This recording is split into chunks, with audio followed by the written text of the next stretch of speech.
دیکھو آج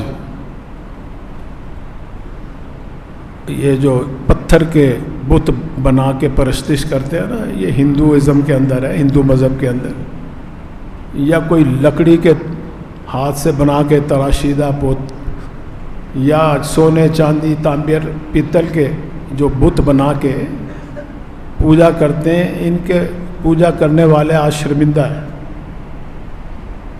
اور بہت کم ہوتی جا رہی ہے یہ چیز۔ لیکن میں شیطان بڑا شاطر ہے، ابلیس بڑا خبیث ہے۔ وہ کہتا ہے کہ چلو اگر تمہیں ان بتوں کے آگے یا بھی تمہیں مزار پہ جا کے قبر کے آگے سر ٹیکنے میں شرمندگی آتی ہے، کیونکہ بعض لوگ نا منع کریں گے، نہیں بھی نہیں قبر پہ نہیں، حرام ہے سجدہ، حرام، مسلمان دوسروں کو منع کریں گے کہ یہ شرک ہے۔ یہ پتہ نہیں کہ آپ اس سے بڑے شرک میں مبتلا ہیں۔ شیطان نے ایسی چال چلی، وہ کہتا ہے کہ اگر تمہیں قبر پہ سجدہ کرنے سے، مشرک کہلانے سے شرمندگی آتی ہے، آؤ میں تمہیں اس شرک کو نا کیپسول میں بند کر کے دیتا ہوں، کڑواہٹ محسوس ہی نہیں ہوگی۔ شرک کی گولی کھانے سے حلق میں اگر کڑواہٹ محسوس ہوتی ہے، میں تمہیں کیپسول میں لپیٹ کے دیتا ہوں۔ اور یہ کیپسول کھانے میں پڑھا لکھا طبقہ زیادہ آگے اس شرک میں، کیونکہ آج شیطان نے نئی نئی شکلیں پیش کر دیں شرک کی۔ آپ کی عقل نے بت تراشا ہوا ہے، آپ کی فکر و نظر نے بت تراشے ہوئے ہیں، آپ ان کے پیچھے چل رہے ہیں۔ آپ نے برادری کا بت بنا رکھا ہے، آپ نے قومیت کو خدا بنا رکھا ہے۔ اللہ کا حکم کچھ ہوتا ہے، ہم کہتے ہیں نہیں بھائی برادری یہ کہتی ہے، اللہ کا حکم کچھ کہتا ہے کہ نہیں صاحب ہمارا خاندانی مسئلہ ہے، ہمارا خاندانی رواج ہے، اس کو نہیں ختم ہو سکتا۔ آپ دیکھو کتنے ہیں شادی پہ، بیاہ پہ، مرنے پہ، جینے پہ، پیدا ہونے پہ، بہت سارے ایسے ہم کام کرتے ہیں، ایسے ہمارے کارنامے جو مشرکانہ ہیں، اور ہم اس کو سمجھتے ہی نہیں کہ یہ شرک ہے۔ ہم اس کو سمجھتے ہی نہیں کہ اللہ نے کیا حکم دیا آج ہمیں، اللہ کے نبی نے کیا حکم دیا آج۔ ہم اللہ کے نبی کے حکم کو پس پش ڈال دیتے ہیں، برادری اور خاندان، قبیلے اور اپنے سردار، اپنے امیر، صدر، حکومت، برادری، قومیت کے لسانیت کو، ان کو آگے رکھتے ہیں۔ یہ بھی شرک ہے، یہ کیپسول میں بھر کے شرک دیا جا رہا ہے۔ علامہ اقبال نے ایسے تھوڑا کہہ دیا تھا، اس نے بھی ہماری قوم کے اوپر نظر ڈال کے یہ بات کہی ہے۔ اس نے بھی ابراہیم علیہ السلام کی ساری زندگی کا مطالعہ کر کے پھر یہ بات کہی ہے۔ کیا کہا؟ فرمائے کہ اس دور کا میں اور ہے جام اور ہے جم اور، اس دور کا میں اور ہے جام اور ہے جم اور، ساقی نے بنا کی ربش لطف و ستم اور، تہذیب کے عاذر نے ترشوائے صنم اور، تہذیب کے عاذر نے ترشوائے صنم اور، مسلم نے بھی تعمیر کیا اپنا حرم اور، ان تازہ خداؤں میں بڑا سب سے وطن ہے، ان تازہ خداؤں میں بڑا سب سے وطن ہے، جو پیراہن اس کا ہے وہ مذہب کا کفن ہے۔ یہ علامہ اقبال کہہ رہا ہے، کوئی مولوی کہتا تو سارے پیچھے پڑ جاتے کہ تو جی وطن کا مخالف ہے، یہ ملک کا مخالف ہے، یہ برادری کا مخالف ہے۔ وہ کہتا ہے یہ نئے نئے خدا ہیں سارے اس دور میں۔ اسی لیے علامہ اقبال نے کہا کہ زبان سے یہ کہہ بھی دیا لا الہ تو کیا حاصل؟ یہ تو کلمہ ہے نا جو ہم پڑھتے ہیں زبان سے، لا الہ الا اللہ محمد الرسول، اللہ اقتدار اعلیٰ کا مالک، اس کا حکم مانیں گے محمد الرسول اللہ کے طریقے پر۔ یہ ہے اس کا مطلب۔ علامہ کہہ رہا ہے کہ زبان سے کہہ بھی دیا لا الہ تو کیا حاصل؟ دل نگاہ میں مسلمان نہیں تو کچھ بھی نہیں۔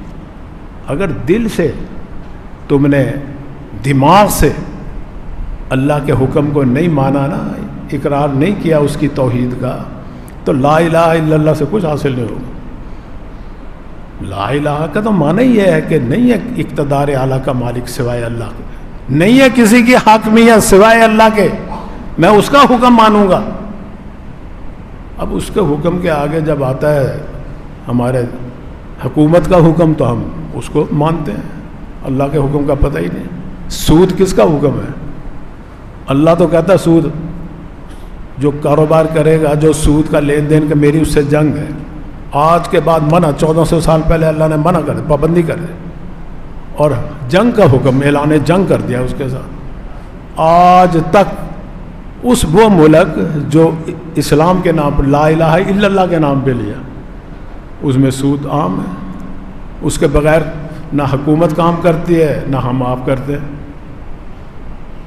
زنا عام، اللہ کا حکم حرام زنا، پابندی لگاؤ، کوڑے مارو اس کو، سنسار کرو اس کو جو شادی شدہ ہے اگر زنا کرتا ہے، کہ ہم نے اسے نعمت دی، نکاح کے ذریعے اسے بیوی دی، پھر بھی وہ زنا کرتا ہے، اس وقت یہ زندہ رہنے کے لائق نہیں، اس نے ہمارے حکم کو پامال کیا ہے۔ بے شمار اس قسم کے حکم ہیں۔ اس مہینے میں جو ہم جانور پر جو چھری چلاتے ہیں نا، وہ صرف جانور کا گلا نہیں کاٹتے، وہ اللہ کے حکم کے مقابلے میں جو بھی حکم آ جائے، ماں باپ کا حکم کیوں نہ آ جائے، ماں باپ بھی اگر اللہ کے مقابلے میں کوئی تمہیں حکم دیتے ہیں شرک کا تو نہیں کرنا، چھوڑ دینا ماں باپ کو۔ ماں باپ کا رشتہ کس نے بتلایا ہمیں اور آپ کو؟ اللہ ہی نے تو کہا نا، یہ تمہاری ماں ہے، عزت کرو، یہ تمہارا باپ ہے، اف بھی نہ کرو اس کے سامنے۔ یہ اللہ نے حکم دیا ہمیں، اس نے حکم دیا، اس نے تب ہمارے دلوں میں اس کا احترام پیدا ہوا۔ فرمایا کہ وَقَضَىٰ رَبُّكَ أَلَّا تَعْبُدُوا إِلَّا إِيَّاهُ وَبِالْوَالِدَيْنِ إِحْسَانًا، ماں باپ کے ساتھ حسن سلوک سے پیش۔ آگے پڑھتے جاؤ، آگے بھی یہی آئے گا، وَلَا تَقُل لَّهُمَا اُف، اف بھی نہ کرو ان کے سامنے، وَلَا تَنْهَرْهُمَا، جھڑکو بھی نہ، کوئی ایسی بات نہ کرو جس سے ان کا دل دکھے۔ کون حکم دے رہا ہے؟ اللہ۔ اللہ ہمارے ماں باپ کی عظمت بٹھا رہے ہیں، اور ماں باپ اللہ کے مقابلے میں ہمیں شرک کا حکم دے رہے ہیں، چھوڑ دیں گے ماں باپ؟ یہ سارے رشتے اللہ نے ہمیں دیے ہیں، وہ پیدا کرنے والا ان رشتوں کو، تو اس اللہ کے حکم کے مقابلے میں کوئی بھی آ جائے اس کے گلے پہ چھری چلانی ہے۔ ابراہیم علیہ السلام کی زندگی سے ہمیں اور آپ کو یہ سبق ملتا ہے کہ موحد بنو تو مخلص ہو کے موحد بنو، مسلمان بنو تو دین حنیف پر قائم رہو، یہی دین قیام ہے۔ یہی میں نے آیتیں پڑھی ہیں جس میں اس دین کی عظمت بتائی جا رہی ہے، اس کا تعارف کروایا جا رہا ہے۔